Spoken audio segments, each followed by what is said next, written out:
Halo sahabat PS Media. Senang rasanya bisa kembali menyapa sahabat lewat postingan tips sederhana memilih sekolah di tahun ajaran baru.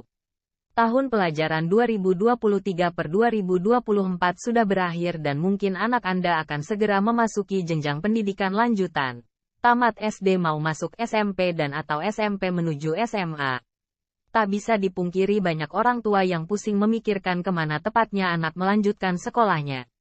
Kadang orang tua tidak punya kenalan yang bisa diajak curhat, tidak punya keluarga yang berkecimpung dalam dunia pendidikan, dan bahkan tidak terpikir mau konsultasi dengan psikolog atau konsultan pendidikan karena tidak punya anggaran memadai untuk itu. Sebagian orang tua bahkan hanya berpikir, yang penting anak sekolah dan sekolahnya dekat dengan tempat tinggal untuk menghemat ongkos. Tidak salah. Namun ada baiknya para orang tua mempertimbangkan beberapa tips berikut sebelum memutuskan di sekolah mana anak menimba ilmu sehingga sang buah hati dapat berkembang secara intelektual, emosional, dan spiritual. Berikut 10 tips spesial untuk sahabat PS Media. 1. Kebutuhan pendidikan. Pertimbangkan jenis pendidikan yang sesuai dengan kebutuhan anak Anda. Seperti kurikulum yang digunakan di sekolah incaran, kurikulum nasional, internasional, atau blended. Kemudian bila Anda menginginkan anak Anda dibekali lebih banyak muatan agama, maka pilihannya ke sekolah berbasis agama semisal sanawiyah atau aliyah. Atau bila anak Anda berkebutuhan khusus maka Anda perlu mencari sekolah luar biasa, SLB. 2. Lokasi sekolah. Perhatikan lokasi sekolah dan jaraknya dari rumah Anda. Pastikan untuk mempertimbangkan waktu tempuh dan ketersediaan transportasi. Akan sangat merepotkan. Misalnya, apabila anak TK harus diantar belasan kilometer. 3. Prestasi akademik dan non-akademik. Lihatlah rekam jejak akademik dan non-akademik sekolah, hasil ujian, dan prestasi siswa dalam bidang akademik dan non-akademik.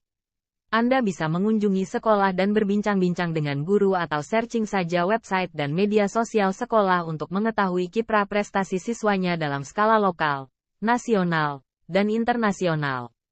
4. Fasilitas dan sarana. Silakan kunjungi sekolah untuk melihat-lihat fasilitas fisik seperti ruang kelas, perpustakaan, laboratorium, lapangan olahraga, ruang multimedia, dan fasilitas lainnya. Pastikan juga bahwa sekolah memiliki fasilitas yang mendukung pembelajaran yang bermutu dan sesuai kebutuhan anak Anda.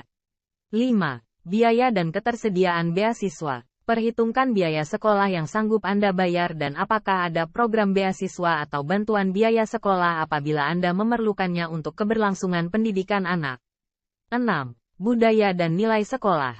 Pelajari nilai-nilai dan budaya yang dikembangkan di sekolah dan bagaimana pendekatan mereka terhadap pendidikan karakter dan perkembangan anak.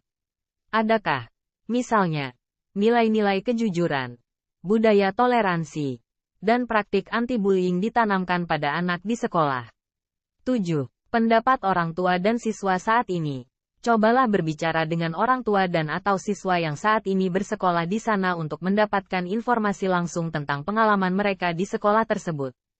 8. Kegiatan ekstrakurikuler. Dapatkan informasi program ekstrakurikuler apa saja yang ditawarkan, semisal olahraga, seni, marching band, dan robotik. Anda perlu mengetahuinya untuk memastikan bahwa anak Anda dapat berkembang secara non-akademis atau tidak sesuai minat dan bakatnya. Bila anak Anda menyukai video editing, misalnya, maka akan lebih baik bila disekolahkan pada sekolah yang memiliki ekskul video editing.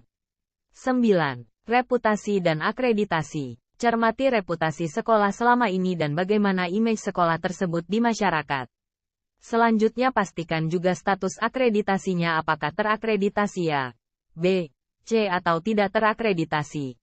Sekolah yang terakreditasi A atau B biasanya telah memenuhi standar pendidikan tertentu dan membuka peluang lebih besar untuk anak melanjut ke jenjang pendidikan yang lebih tinggi. 10. Pendapat anak. Mintalah pendapat anak Anda dalam proses pemilihan sekolahnya jika anak sudah memungkinkan untuk menentukan pilihan. Pertimbangkan preferensi, kebutuhan, dan perasaannya terhadap lingkungan calon sekolah barunya. Ada kalanya anak lebih memilih sekolah tertentu karena teman-temannya memilih sekolah tersebut. Nah, Dengan 10 tips di atas tentu Anda sudah lebih mudah memutuskan di sekolah mana sang jagoan menimba ilmu di tahun ajaran baru nanti. Semoga bermanfaat dan sampai jumpa di sekolah impian.